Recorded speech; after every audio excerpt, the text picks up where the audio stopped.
Hello વિદ્યાર્થી મિત્રો, હું તમારું માનવ ક્લાસીસમાં ફરી હાર્દિક સ્વાગત કરું છું. તો આપણે આજે ધોરણ 6 નો 14મો પાઠ સમાજનો જોવાનો છે. તો ફટાફટ આપણી ચેનલને લાઈક એન્ડ સબસ્ક્રાઇબ કરવાનું ભૂલતા નહીં અને હાઈપ પણ કરવાનું ભૂલતા નહીં અને તમારા ફ્રેન્ડને પણ શેર કરો, તેથી એ પણ અમારી ચેનલ જોઈ શકે ને એનો બધો અભ્યાસક્રમ કરી શકે.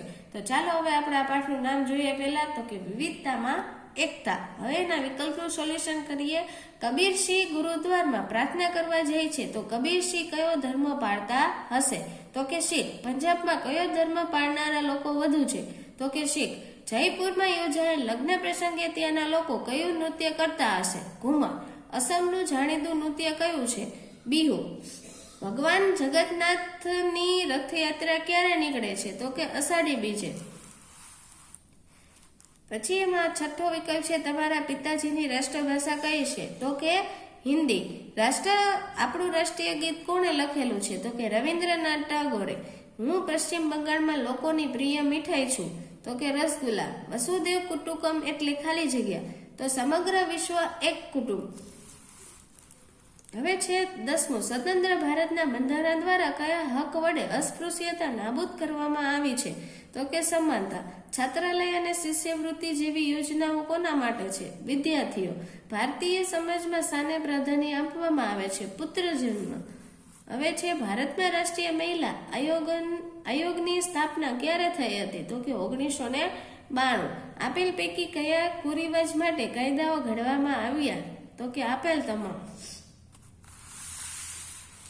હવે છે આ પાઠની ખાલી જગ્યા. એમાં પહેલું છે, મહારાષ્ટ્રના લોકો મુખ્યત્વે ખાલી જગ્યા ભાષા બોલે છે? મરાઠી. ભારતમાં ખાલી જગ્યા રાજ્યના રાસ ગરબા જાણીતા છે? ગુજરાત. પંજાબના લોકો ખાલી જગ્યા નૃત્ય માટે જાણીતા છે? તો કે ભાંગડા. ખાલી જગ્યાના લોકો વૈશાખીનો તહેવાર ઉજવે છે? પંજાબમાં. હવે છે મહાવીર જયંતિનો ઉત્સવ ખાલી જગ્યા ધર્મના લોકો ઉજવે છે? તો કે જૈન. પ્રારંભિક સમાજ રચનામાં ખાલી જગ્યા આધારિત વર્ણ વ્યવસ્થા હતી? તો કે વ્યવસાય. દેશમાં છોકરાઓમાં ખાલી જગ્યાનું પ્રમાણ નીચું હોવાથી તેઓ કુરિવાજનો ભોગ બને છે? સાક્ષરતા.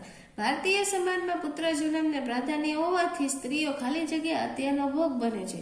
શેનો ભોગ બને? તો કે ભ્રૂણનો. હવે તમને આ પાઠના ખરા ખોટા નીચે આપેલા છે, તમે આમાંથી જોઈને પણ લખી શકો છો.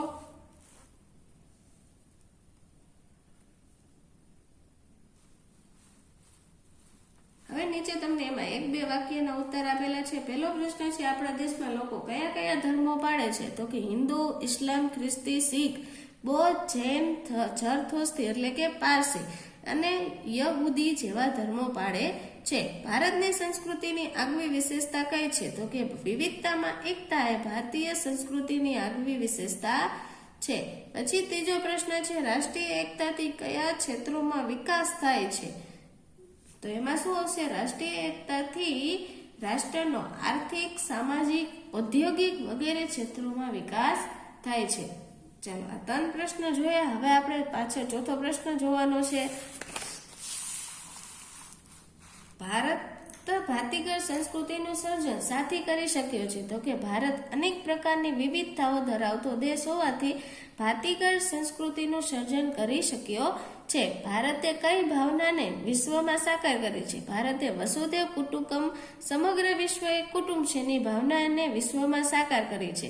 આપણા દેશમાં કયા કયા ભેદભાવ જોવા મળે છે? તો કે આપણા દેશમાં અમીર, ગરીબ, છોકરા છોકરી, સાક્ષર, નિરક્ષર, શહેરી, ગ્રામીણ વગેરે તેમજ જ્ઞાતિ આધારિત વગેરે ભેદભાવ જોવા મળે છે. સ્ત્રીઓ કેવા કુરિવાજનો ભોગ બને છે? તો કે સ્ત્રીઓ બાળ લગ્ન, પડદા પ્રથા, દહેજ પ્રથા જેવા કુરિવાજનો ભોગ બને છે. સ્ત્રીઓ સ્ત્રી ભ્રૂણ હત્યાનો ભોગ કેમ બને છે? તો કે ભારતીય સમાજમાં પુત્ર જન્મને પ્રાધાન્ય આપવામાં આવે છે, તેથી સ્ત્રીઓ સ્ત્રી ભ્રૂણ હત્યાનો ભોગ બને છે. ભારતમાંથી અસ્પૃશ્યતા કઈ રીતે નાબૂદ થાય છે? તો કે સ્વતંત્ર ભારતના બંધારણે સૌ નાગરિકોને સમાનતાનો અધિકાર આપ્યો છે, પરિણામે ભારતની અસ્પૃશ્યતા નાબૂદ થઈ છે. હવે નીચે એના ટૂંકમાં ઉત્તર આપેલા છે. એમાં પહેલો પ્રશ્ન જોઈએ, આપણા દેશમાં કઈ કઈ ભાષાઓ બોલાય છે?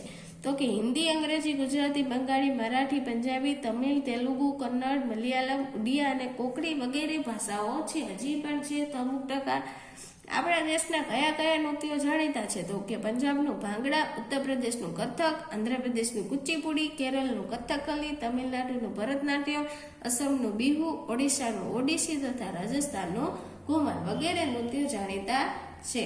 રાષ્ટ્રીય એકતા કોને કહેવાય? તો કે જુદા જુદા ધર્મો, ભાષાઓ તથા જાતિઓના લોકો પોતાના રાષ્ટ્ર પ્રત્યે પ્રેમ, સન્માન, દેશ માટે ત્યાગની ભાવના તથા તાદમ્યની લાગણીઓ એક સમાન ભાવે અનુક્રમે તેને રાષ્ટ્રીય એકતા કહે છે.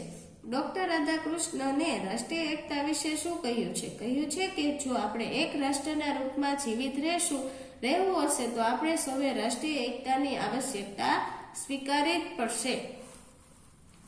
હવે 5મો પ્રશ્ન એમાં છે, સ્વતંત્રતાની લડતમાં દેશવાસીઓએ કઈ રીતે રાષ્ટ્રીય એકતાના દર્શન કરાવ્યા હતા? તો કે લડતમાં દેશવાસીઓ રાષ્ટ્રપ્રેમ અને સમર્પણની ભાવના થકી એકતાના દર્શન કરાવ્યા હતા. કયા કારણે આઝાદી પછીના વર્ષોમાં ભેદભાવોનો નામશેષ થઈ રહ્યા છે? તો કે લોકો પોતાનું ધર્મનું પાલન કરી શકે અને પોતાની પસંદગીની ભાષા બોલી શકે છે, પસંદગીનો ધર્મ પાળી શકે છે. આ બધી સ્વતંત્રતાઓ મળવાથી આઝાદી પછીના વર્ષોમાં ભેદભાવ નામશેષ થઈ રહ્યા છે. હવે છે આપણા દેશના લોકો કયા કયા તહેવારો ઉજવે છે? તો કે ભારત દેશના લોકો દિવાળી, મકર સંક્રાંતિ, હોળી, દશેરા, શિવરાત્રી, ગણેશ ચતુર્થી, ઈદ, નાતાલ, અષાઢી બીજ, મોહરમ, બુદ્ધ જયંતિ, મહાવીર જયંતિ, ઓણમ, પતેતી, વૈશાખી વગેરે તહેવારો સાથે મળીને ઉજવે છે. 8મો પ્રશ્ન છે, ભારતમાં સ્ત્રીઓ કયા કયા કારણોથી કુરિવાજનો ભોગ બને છે તે જણાવો. તો કે સામાજિક અને સાંસ્કૃતિક દ્રષ્ટિકોણની છોકરીઓના ઉછેરમાં ભેદભાવ હોવાથી, છોકરીઓના સાક્ષરતાનું પ્રમાણ ઓછું હોવાથી કુરિવાજનો ભોગ બને છે. ચાલો આ બાજુ મુદ્દાસર પ્રશ્નો છે તે જોઈ. પહેલા ભારત બિન સાંપ્રદાયિક દેશ છે, વિધાન સમજાવો. મોસ્ટ એપ્લિકેશન ક્વેશ્ચન છે, તે પરીક્ષામાં પૂછાય પણ છે, જેથી પાકું કરી લેવો. તો કે આપણા દેશમાં વિવિધ ધર્મના આસ્થા ધરાવતા લોકો રહે છે. હિન્દુ, ઇસ્લામ, ખ્રિસ્તી, શીખ, બૌદ્ધ, જરથોસ્તી અને યહૂદી ધર્મ પાળતા લોકો હળી મળીને રહે છે. ધર્મના ભિન્નતા હોવા છતાં સૌ સમાન રીતે ધર્મનું આચરણ કરી શકે તેવા શુભ આશયથી દેશમાં બધા ધર્મોને સરખું મહત્વ આપવામાં આવ્યું છે. આમ ભારત બિન સાંપ્રદાયિક દેશ છે. હવે છે બીજો પ્રશ્ન, આપણો દેશ કયા કારણે વિવિધતાવાળો દેશ બન્યો છે? આ પણ પ્રશ્ન પરીક્ષામાં પૂછાય છે, મોસ્ટ આઈએમપી છે, જેથી પાકો કરવો. આપણા દેશમાં ધર્મ, ભાષા, જાતિ, ખોરાક, તહેવારો, રીતિ રિવાજ, પોશાક, દેખાવ, રહેઠાણ, માન્યતાઓ વગેરે પ્રકારની વિવિધતાઓ રહેલી છે. વડી સ્થળની આબોહવા, ભૂપૃષ્ઠ, ખેતી, જંગલો વગેરે ભૌગોલિક આબોહવામાં પણ વિવિધતા જોવા મળે છે. આમ અનેક વિવિધતાઓના કારણે આપણો દેશ વિવિધતાવાળો દેશ બન્યો છે. હવે છે ટૂંકમાં લખો તો કે ભારતમાં વિવિધતા એટલે કઈ કઈ વસ્તુઓ જોવા મળે છે. એટલે 2-3 પ્રશ્ન ભેગા મળીને છે, જેથી તમારી રીતે પણ તમે લખી શકો છો. જો તમે એમાં પહેલો જ પોઈન્ટ એવો છે, વિવિધતા ધરાવતો દેશ. તે આપણે ઉપરના પ્રશ્નમાં જોઈ ગયા તે જ છે. પછી એમાં અલગ અલગ શું છે? તો કે ભારતના લોકો શું કરે છે? ધર્મ, ભાષા, જાતિ, ખોરાક, તહેવારો, રીત રિવાજો, માન્યતાઓ, પોશાક, દેખાવ વગેરેમાં ભિન્નતા ધરાવે છે. વળી એની આબોહવા કેવી છે? ભૂપૃષ્ઠ, ખેતી, જંગલો વગેરે બાબતોમાં પણ વિવિધતા જોવા મળે છે. અને કાશ્મીરની કન્યાકુમારી અને ગુજરાતથી અરુણાચલ પ્રદેશ સુધી જોવા મળે છે. હવે એમાં કઈ કઈ ભાષાઓ છે એ બધી પણ છે, કયા કયા ધર્મ છે એ તમને આ 2 પોઈન્ટમાં આપેલું છે. એટલે કે એમાં અલગ અલગ ભિન્નતા અથવા સંસ્કૃતિમાં વિવિધતાઓ જોવા મળે છે. પછી ધાર્મિક તહેવારોમાં પણ વિવિધતા હોય, કેટલાયના પહેરવેશ અલગ અલગ હોય, તેના નૃત્યો અલગ અલગ છે, એમાં પણ વિવિધતા જોવા મળે છે. આ રીતે ઘણી બધી વિવિધતાઓ છે. પછી ચોથો પ્રશ્ન છે, ટૂંકનો લખો. ભારતના લોકોમાં જોવા મળતી વિવિધતામાં એકતા. તો કે ભારતીય સંસ્કૃતિ વિશ્વની પ્રાચીનતમ સંસ્કૃતિની એક છે. આપણા દેશની પ્રજા પોશાક, ખોરાક, રહેઠાણ, ધર્મ, ભાષા, રીત રિવાજ, તહેવારો વગેરે અનેક બાબતોમાં એકબીજાથી ભિન્ન છે, છતાં દેશવાસીઓમાં ભાવાત્મક એકતા જોવા મળે છે. અને સ્વતંત્રતાની લડતમાં દેશવાસીઓએ પોતાની રાષ્ટ્રીય એકતાના દર્શન કરાવ્યા હતા. ભારતે વસુધૈવ કુટુંબકમની ભાવનાને વિશ્વમાં સાકાર કરી છે. ભારતમાં ધર્મો, સંપ્રદાયો, જ્ઞાતિઓ, ભાષા અને ઉત્સવોનું સમિશ્રણ જોવા મળે છે. અને ભારતના લોકો અસ્તિત્વની ભાવનાથી પોતાનું જીવન જીવે છે. આ વિવિધતામાં એકતા ભારતીય સંસ્કૃતિની આગવી વિશેષતા છે.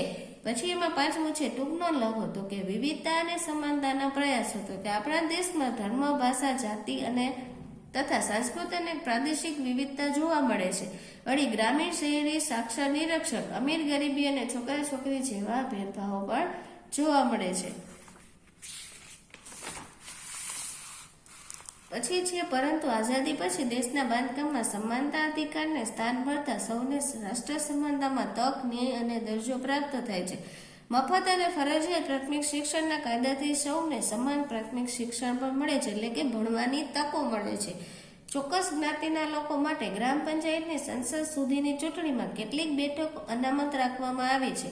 આમ સામાજિક, આર્થિક, રાજકીય, સાંસ્કૃતિક રીતે સૌ સમાન રીતે જીવી શકે તે સરકાર પ્રયાસ કરી રહી છે. હવે છોકરા છોકરીના ભેદભાવ વિશે આપેલું છે, તો કે એમાં કઈ કઈ વસ્તુ છોકરા અને છોકરીમાં થાય છે એ બધું આપણે લખવાનું છે.